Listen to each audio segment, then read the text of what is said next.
Important current affairs देखते हैं 12 अप्रैल 2025 का बाय की पाठशाला द्वारा।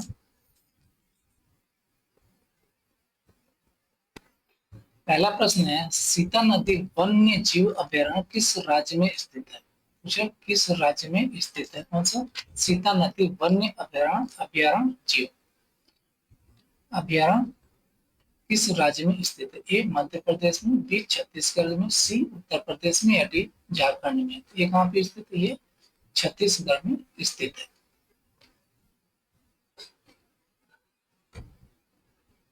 छत्तीसगढ़ के किसमें स्थित है? ये धमतरी जिले में। छत्तीसगढ़ के धमतरी जिले में ये कहाँ से? धमतरी जिला जिला में स्थित है। और ये वन संरक्षण अधिनियम 1972 के तहत या 1974 में शुरू किया गया था। ठीक है, वन्य जीव संरक्षण अधिनियम, वन्य जीव संरक्षण अधिनियम ये 1972, इसके तहत यह कहाँ पे शुरू किया गया था? ये 1974 में इसको शुरू किया गया था।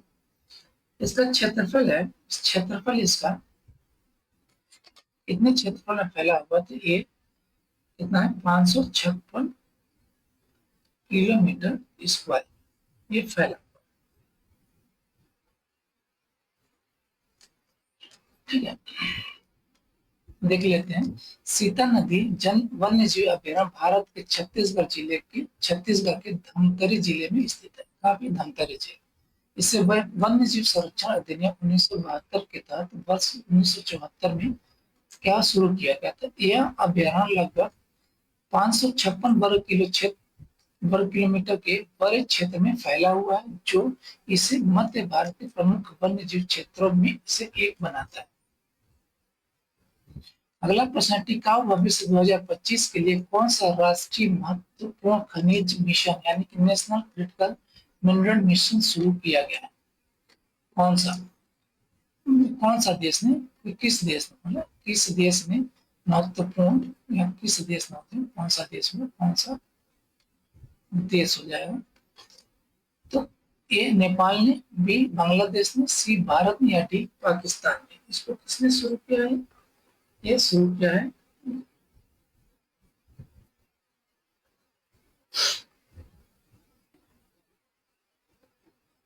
ये भारत ने। ठीक है, इसको भारत ने शुरू किया है। अपने स्वच्छ ऊर्जा लक्ष्य को प्राप्त करने और आयात निर्भरता को कम करने के लिए भारत ने क्या 2025 में राष्ट्रीय महत्वपूर्ण खनिज मिशन यानी कि NCMM शुरू किया। इस पहल का उद्देश्य क्या है? उद्देश्य है सौर ऊर्जा, ईवी और बैटरी भंडारण प्रणालियों जैसी हरित प्रौद्योगिकी के लिए आवश्यक महत्वपूर्ण खनिजों की आपूर्ति सुनिश्चित करना है। अगला प्रश्न है, नीलगिरी ताहार, इसको ताहार बोलते हैं, ताहार भी कोई, जनगणना 2025 के लिए केरल और कौन सा राज्य एक साथ आए हैं? ए कर्नाटक, बी गोवा, सी तमिलनाडु या डी तेलंगाना? तो कौन सा ये तमिलनाडु और केरल ने एक साथ आया किसकी गणना के लिए? ये नीलगिरी ताहार की गणना, जनगणना के लिए।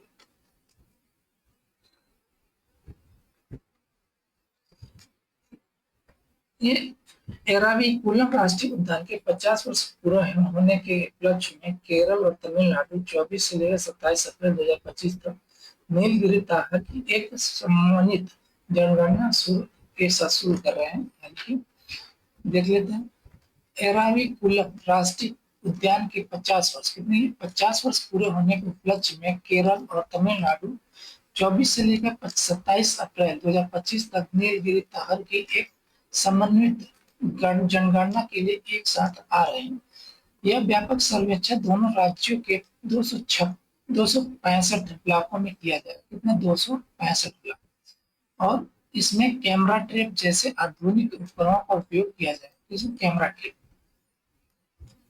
अगला प्रश्न है, निम्न में से कौन सा शहर महिला सुरक्षा और सशक्तिकरण पर स्त्री शिखर सम्मेलन 2025 की मेजबानी करेगा? ए मुंबई, बी हैदराबाद, सी कोलकाता या डी नई दिल्ली? तो इसकी मेजबानी करेगा कौन सा? ये हैदराबाद। ये हैदराबाद इसकी मेजबानी करेगा। ठीक है, कब से करेगा? 5 अप्रैल 2025 को। ये 5 सॉरी 15 अप्रैल 2025 की मेजबानी करेगा इसका।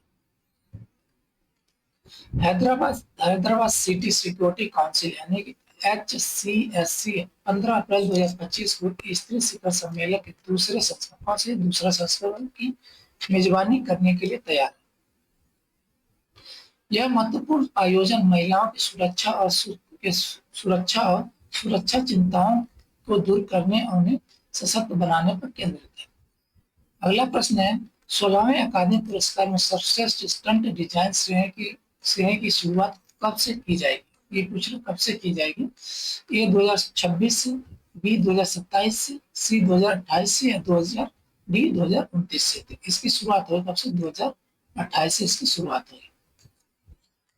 Academy of motion picture arts and sciences एक नया और अभूतपूर्व पुरस्कार बेस्ट स्टंट डिजाइन शुरू करने जा रहे हैं जो 2028 में 16 या 100वें एकेडमी अवार्ड्स में पहली बार पेश किया जाएगा, जिसमें 2027 में रिलीज होने वाली फिल्मों में स्टंट के काम को मान्यता दी जाएगी। स्टंट पेशेवरों के रूप में यह सिनेमा के इतिहास में एक महत्वपूर्ण क्षण है।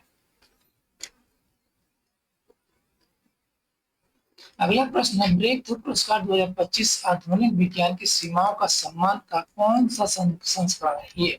ये 9वां, बी 10वां, सी 11वां या डी 12वां? कौन सा संस्करण है ये? कौन सा ब्रेक थ्रू पुरस्कार 2025 कौन सा संस्करण? विज्ञान की आधुनिक विज्ञान की सीमाओं का सम्मान है ये का कौन सा संस्करण है? ये संस्करण है, ये कौन सा? ये 11वां संस्करण है। कौन सा? ये 11वां संस्करण है। ठीक है, 11वां संस्करण।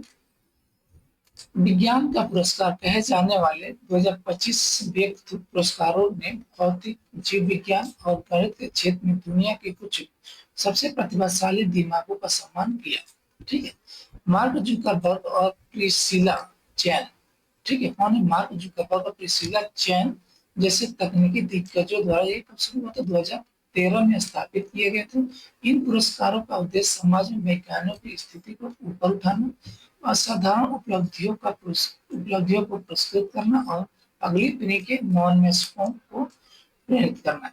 समारोह का 11वां संस्करण 5 अप्रैल 2025 को सांता मोनिका, कैलिफोर्निया में हुआ। कहाँ पे? सांता मोनिका, कैलिफोर्निया, ये यूएसए में है, जिसमें हॉलीवुड की मशहूर हस्तियों और तकनीकी नेताओं सहित कई सितारों ने भाग लिया इसमें। अगला प्रश्न है, काले चूहे और भूमि उपयोग किस देश में हंटा वायरस के खतरे को बढ़ा रहे हैं? ये दक्षिण अफ्रीका में, बी मेडागास्कर में, सी सोमालिया में या डी दक्षिण सूडान में? ये कहाँ बना रही है? मेडागास्कर। ठीक है, लिखा हुआ है यहाँ Madagascar, how black rats and land youths are driving hanta virus risk in Madagascar. अध्ययन क्षेत्र में केवल काले चूहे ही ऐसे जानवर पाए गए हैं जिनमें हंटा वायरस पाया गया है। लगभग 2000 जानवर, चूहे, चमगादड़ आदि का परीक्षण किया गया, केवल काले चूहे में सकारात्मक पाए गए। बड़े और वृद्ध चूहों में संक्रमण की दर अधिक है। संक्रमण की दर क्या है? अधिक है। किसमें? बड़े और वृद्ध चूहों। संक्रमित चूहे मुख्यतः खेत में पाए गए, घरों या वर्षा वनों में नहीं है। घरों या वर्षा वनों में नहीं है, केवल खेत में पाए। वर्षा वनों में कोई भी संक्रमित चूहा नहीं पाया गया, जो मानव प्रवर्तित वातावरण से मजबूत संबंध दर्शाता है। घर के अंदर की अपेक्षा बाहर कृषि कार्य करते समय संक्रमण का खतरा अधिक होता है। हंटा वायरस का प्रसार न केवल चूहों की उपस्थिति से जुड़ा, बल्कि वनों की कटाई और कृषि जैसे भूमि उपयोग में परिवर्तन से भी जुड़ा हुआ है।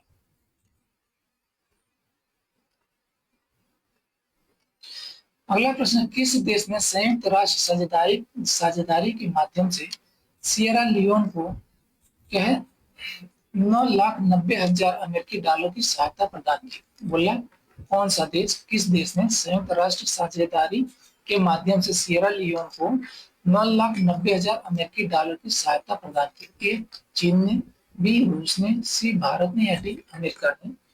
तो ये साझेदारी दी है 9,90,000 अमेरिकी डॉलर की। तो ये दिया है इसने, ये इंडिया ने दिया है, ठीक है,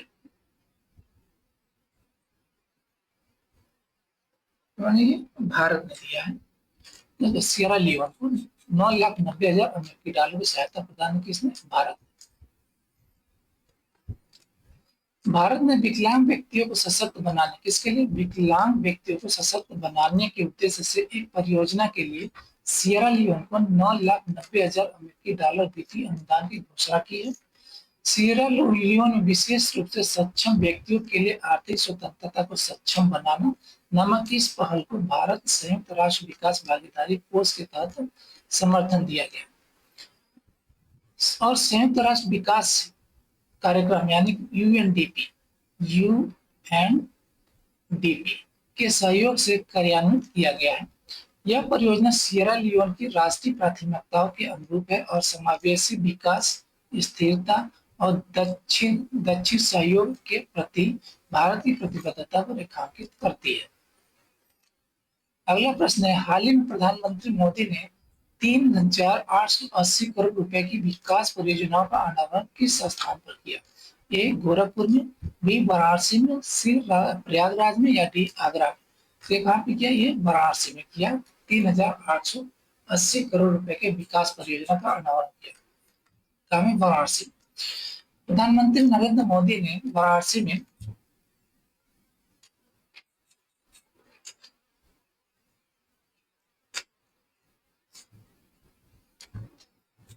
वाराणसी में 3,880 करोड़ रुपए से ज्यादा की विकास परियोजना का उद्घाटन और शिलान्यास किया।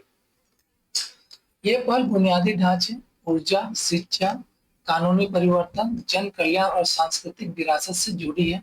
इन परियोजनाओं का उद्देश्य वाराणसी को एक आधुनिक शहर में बदलना है, साथ ही इसकी समृद्ध विरासत को संरक्षित करना और कनेक्टिविटी को बढ़ाना, ग्रामीण अर्थव्यवस्था को बढ़ावा देना और कारीगरों, छात्रों, वरिष्ठ नागरिकों और छोटे व्यवसायों के कल्याण को बढ़ावा देना है।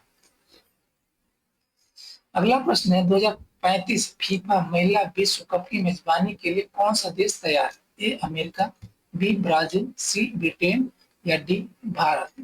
तो कौन है तैयार है? ये ब्रिटेन यानी यूनाइटेड किंगडम 2035 फीफा महिला विश्व कप की मेजबानी करने के लिए तैयार है। यूनाइटेड किंगडम 2035 फीफा महिला विश्व कप की मेजबानी करने के लिए तैयार, जो इस प्रतिष्ठित आयोजन के लिए एकमात्र वैध बोलीदाता के रूप में उभर रहा, जैसा कि फीफा अध्यक्ष जियानी इन्फेंटिनो ने पुष्टि की। कौन है? जियानी इन्फेंटिनो की किसके? फीफा के अध्यक्ष हैं। इंग्लैंड, स्कॉटलैंड, वेल्स और उत्तरी आयरलैंड द्वारा प्रस्तुत संयुक्त बोली के साथ घरेलू राष्ट्र 2023 संस्करण के बाद पहली बार टूर्नामेंट को यूरोप में लाने के लिए तैयार है। यह ऐतिहासिक अवसर यूईएफए यानी यूईएफए, ठीक है, महिला यूरो 2022 जैसे सफल योजनाओं के बाद आया है और इस क्षेत्र में महिला फुटबॉल की बढ़ती गति के साथ रेखांकित है। अगला प्रश्न है, किस व्यक्ति को स्लोवाकिया में मानव डायरेक्टरेट की उपाधि से सम्मानित किया? ए राष्ट्रपति द्रौपदी मुर्मू को, बी प्रधानमंत्री नरेंद्र मोदी को, सी गृह राज्य मंत्री अमित शाह को या डी रक्षा मंत्री राजनाथ सिंह को? तो ये दिया गया, किसको सम्मानित किया गया? राष्ट्रपति द्रौपदी मुर्मू को सम्मानित किया मानव डायरेक्टरेट की उपाधि से। राष्ट्रपति द्रौपदी मुर्मू को स्लोवाकिया और पुर्तगाल की अपनी 4 दिवसीय राजकीय यात्रा के अंतिम दिन निद्रा स्लोवाकिया में कंस्टेंटाइन द फिलोसफर यूनिवर्सिटी द्वारा मानव डायरेक्टरेट की उपाधि से सम्मानित किया गया। यह प्रतिष्ठित सम्मान उनकी विशिष्ट सार्वजनिक सेवा, सामाजिक न्याय के प्रति प्रतिबद्धता और शिक्षा, महिला सशक्तिकरण और सांस्कृतिक संरक्षण के लिए उनकी वकालत के लिए दिया गया। यह सम्मान भारत के वैश्विक नेतृत्व और लोकतांत्रिक मूल्यों और समावेशी शासन का प्रतिनिधित्व करने में मुर्मू की अद्वितीय भूमिका के लिए बढ़ते सम्मान को दर्शाता है। अगला प्रश्न है, रिकॉर्ड समय में दुनिया का पहला 3D प्रिंटेड ट्रेन स्टेशन किस देश ने बनाया? ए चीन ने, बी दक्षिण कोरिया, सी जापान या डी भारत ने। ये बनाया है ये जापान ने। ये देखो, ये 3D प्रिंटेड रेलवे स्टेशन है जापान का। कहाँ पे बना है इसको भी देख लेते हैं। एक अभूतपूर्व कदम उठाते वेस्ट जापान रेलवे कंपनी ने, कौन सा ये वेस्ट जापान रेलवे कंपनी ने अरीदा शहर, कहाँ पे अरीदा अरीदा अरीदा शहर में पहला 3D प्रिंटेड ट्रेन स्टेशन का अनावरण किया, जो रेल बुनियादी ढांचे में एक तेज लगातार प्रभावी ढांचा को दर्शाता है। 1948 के एक पुराने लकड़ी के स्टेशन की जगह नया हत्सुशिमा स्टेशन सिर्फ 6 घंटे में बनाया गया। कहाँ पे इसका नाम क्या रखा है? नया हत्सुशिमा हत्सुशिमा स्टेशन क्या है? अरीदा में। अगला प्रश्न, हाल ही में किस राज्य पुलिस जांच पोर्टल ने पुलिस और सुरक्षा में उत्कृष्टता के लिए स्कॉच पुरस्कार जीता? ए यूपी पुलिस जांच portal, B Madhya Pradesh police जांच पोर्टल, सी बिहार पुलिस जांच पोर्टल या डी झारखंड पुलिस जांच पोर्टल। ये कहाँ जाएंगे? ये कहाँ के मुख्यमंत्री हैं? ये यूपी के हैं। तो ये यूपी पुलिस जांच पोर्टल ने स्कॉच पुरस्कार जीता है। इसमें पुलिस और सुरक्षा में उत्कृष्टता के लिए। कानून परिवर्तन में तकनीकी प्रगति का एक महत्वपूर्ण मान्यता में उत्तर प्रदेश पुलिस के जांच अभियोजन और सज्जा पोर्टल को क्या पुलिस और सुरक्षा श्रेणी में राष्ट्रीय स्तर पर प्रतिष्ठित स्कॉच पुरस्कार मिला है। 9 अप्रैल 2025 को घोषित यह पुरस्कार डिजिटल बुनियादी ढांचे का उपयोग करके जांच प्रक्रिया को आधुनिक और सुव्यवस्थित करने में यूपी पुलिस के प्रयासों को क्या जश्न मनाता है। पुलिस विभाग की तकनीकी सेवा इकाई द्वारा विकसित यह पोर्टल गंभीर अपराधों पर नजर रखने, तेज जांच सुरक्षा सुनिश्चित करने, समय पर चार्जशीट दाखिल करने और कोर्ट ट्रायल दक्षता बढ़ाने में महत्वपूर्ण भूमिका निभाता है। यह पहल न केवल न्याय वितरण में तेजी लाती है, बल्कि पुलिस व्यवस्था में जनता के विश्वास के पुनर्निर्माण में भी योगदान देती है। अगला प्रश्न है, किस शहर का नाम बदलकर महाराष्ट्र सरकार द्वारा रखना पूरी किया जाएगा? शहर का नाम पूछा, किस शहर का नाम बदलकर महाराष्ट्र सरकार द्वारा रखना पूरी किया जाएगा? तो ये कौन सा शहर? ए नागपुर, बी औरंगाबाद, सी कुलताबाद या डी पुणे। किसका ये शहर का नाम बदला जाएगा? ये कुलताबाद का नाम बदलकर रत्नापुर किया जाएगा।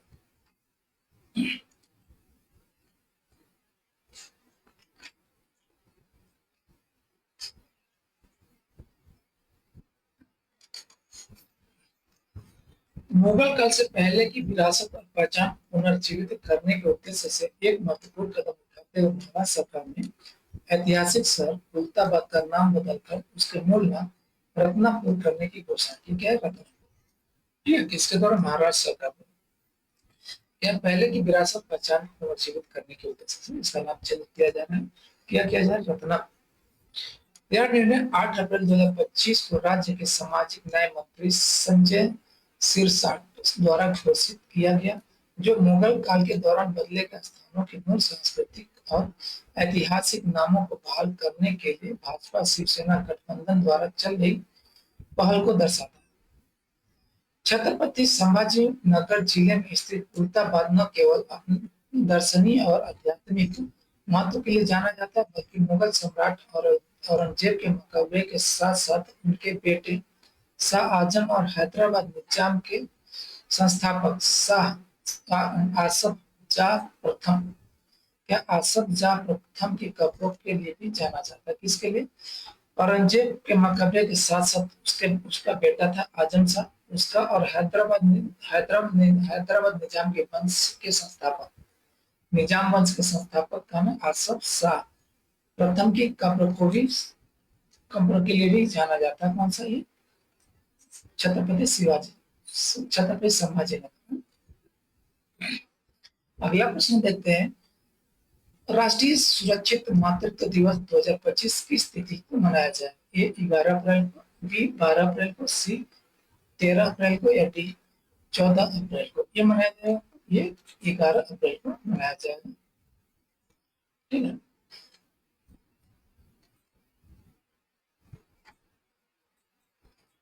भारत में हर साल 11 अप्रैल को मनाया जाने वाला राष्ट्रीय सुरक्षित मातृत्व दिवस मातृ स्वास्थ्य देखभाल के महत्व के बारे में जागरूकता बढ़ाने के लिए एक महत्वपूर्ण राष्ट्रीय अभियान है। यह महात्मा गांधी की पत्नी कस्तूरबा गांधी की जयंती है, यानी 11 तारीख को उनकी जयंती है, इसकी कस्तूरबा गांधी। ठीक है। जो हर गर्भवती और स्तनपान कराने वाली महिला के लिए सम्मानजनक और पर्याप्त देखभाल सुनिश्चित करने की आवश्यकता का प्रतीक है। मातृत्व मृत्यु दर को कम करने में प्रगति की मजबूत कई महिलाएं, विशेष रूप से ग्रामीण, आदिवासी और हाशिए के समुदाय में अभी भी समय पर और गुणवत्तापूर्ण देखभाल तक पहुंच से वंचित हैं, जिससे यह दिन वकालत, नीति फोकस और समुदाय जुड़ाव के लिए एक महत्वपूर्ण मंच बन जाता है। इसका थीम है स्वास्थ्य शुरुआत, आशावादी भविष्य। इसका थीम है।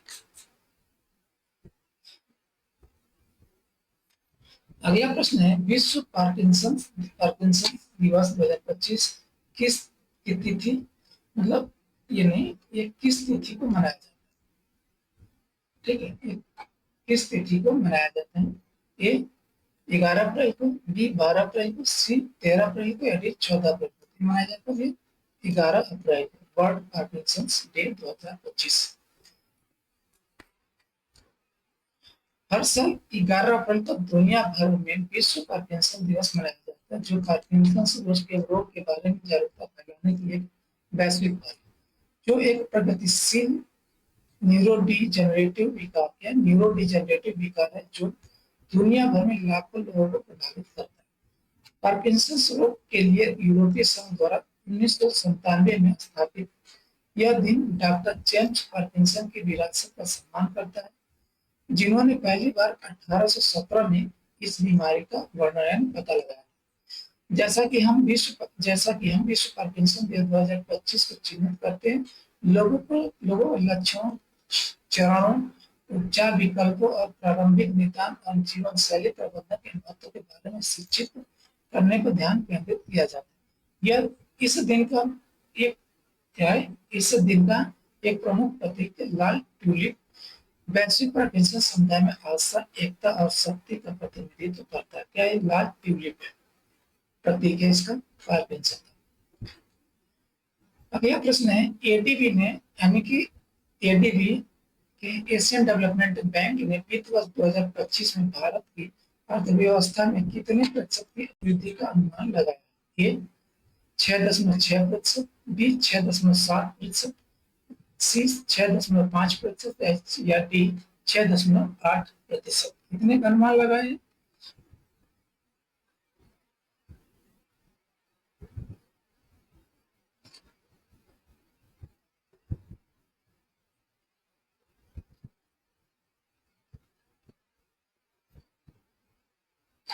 तो ये अनुमान लगाया है कि 6.7%। इसमें ये भारतीय अर्थव्यवस्था में 6.7% की वृद्धि का अनुमान लगाया है। कौन से? एडीबी 2025 की वित्त वर्ष में। वैश्विक अनिश्चितताओं के बावजूद भारत की अर्थव्यवस्था लगातार मजबूत विकास का प्रदर्शन कर रही है।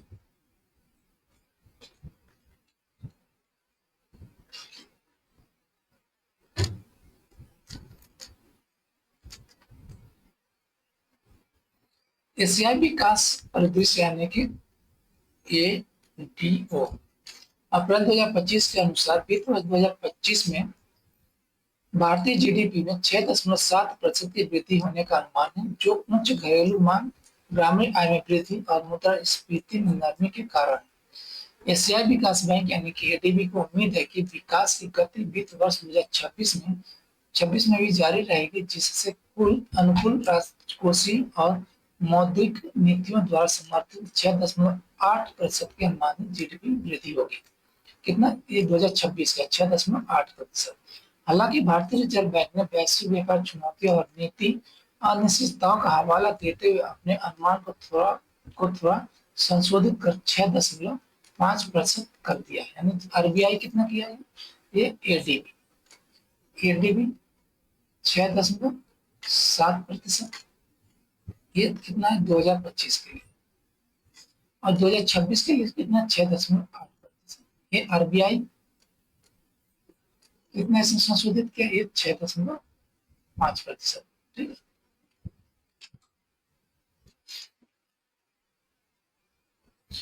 मार्च 2025 में महत्वपूर्ण दिनों की सूची देख लेते हैं। तारीख देते हैं कि मार्च 2025 में महत्वपूर्ण दिन, उसका विषय देख लेते हैं। थीम 1 मार्च को मनाया जाता है शून्य भेदभाव दिवस। इसका थीम है हम एक साथ खड़े हैं। विश्व नागरिक सुरक्षा दिवस 1 मार्च को ही मनाया जाता है। नागरिक की सुरक्षा जनसंख्या सुरक्षा की गारंटी, इसका थीम है। आत्म चोट जागरूकता दिवस भी मनाया जाता है 1 मार्च को। 2 मार्च को मनाया जाता है विश्व वन्य जीव दिवस। इसका थीम है वन्य जीव संरक्षण, वित्त, लोगों और ग्रह में निवेश। 3 मार्च को विश्व श्रवण दिवस भी मनाया जाता है। मानसिकता में बदलाव, कान और सुनने की देखभाल को सभी के लिए वास्तविकता बनाने के लिए खुद को सशक्त बनाएं। 4 मार्च को मनाया जाता है राष्ट्रीय सुरक्षा दिवस। इसका थीम है विकसित भारत के लिए सुरक्षा और कल्याण महत्वपूर्ण।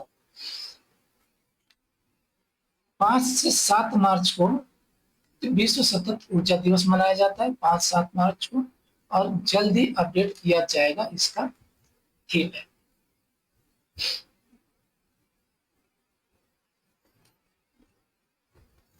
ठीक है। 8 मार्च को मनाया जाता है अंतर्राष्ट्रीय महिला दिवस। इसका विषय था क्या? थीम था कार्रवाई में तेजी लाए। 10 मार्च को मनाया जाता है सीआईएसएफ स्थापना दिवस। सीआईएसएफ स्थापना दिवस जल्दी अपडेट किया जाएगा, इसका भी थीम किया जाएगा। नहीं, ये थीम अभी नहीं है ये।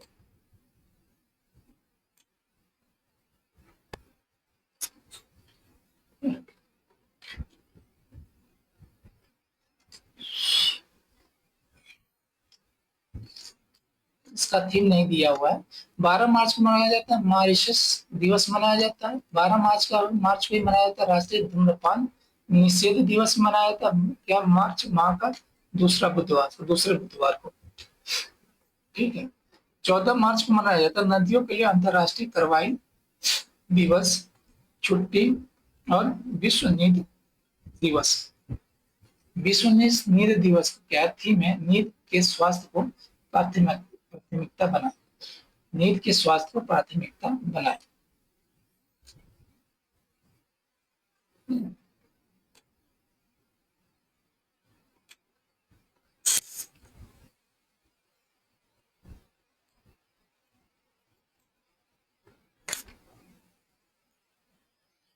ठीक है। 15 मार्च को मनाया जाता है विश्व उपभोक्ता अधिकार दिवस मनाया जाता है। विश्व उपभोक्ता अधिकार दिवस मनाया जाता है। क्या? विश्व उपभोक्ता अधिकार दिवस मनाया जाता है। 16 मार्च को राष्ट्रीय टीकाकरण दिवस मनाया जाता है। 18 मार्च को आयुध निर्माणी दिवस भारत में, और 20 मार्च को मनाया जाता है अंतर्राष्ट्रीय प्रसन्नता दिवस। 20 मार्च को वैश्विक मौखिक स्वास्थ्य दिवस। विश्व गौरैया दिवस मनाया जाता है 20 मार्च को। 21 मार्च को मनाया जाता है विश्व वानिकी दिवस।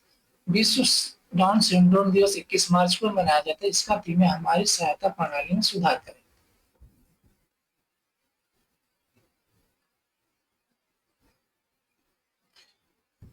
21 मार्च को ही मनाया जाता है मानवाधिकार दिवस दक्षिण अफ्रीका। 22 मार्च को मनाया जाता है विश्व जल दिवस मनाया जाता है, ग्लेशियर संरक्षण इसका थीम है।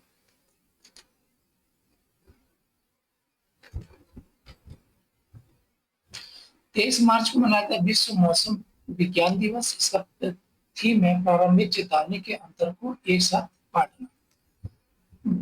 24 मार्च को मनाया जाता है विश्व अक्षय रोग दिवस, यानी टीबी दिवस मनाया जाता है। हाँ, हम टीबी को खत्म कर सकते हैं, प्रतिबद्ध हो, निवेश करें और परिणाम दें, इसका क्या थीम है। 25 मार्च को 25 मार्च को मनाया जाता है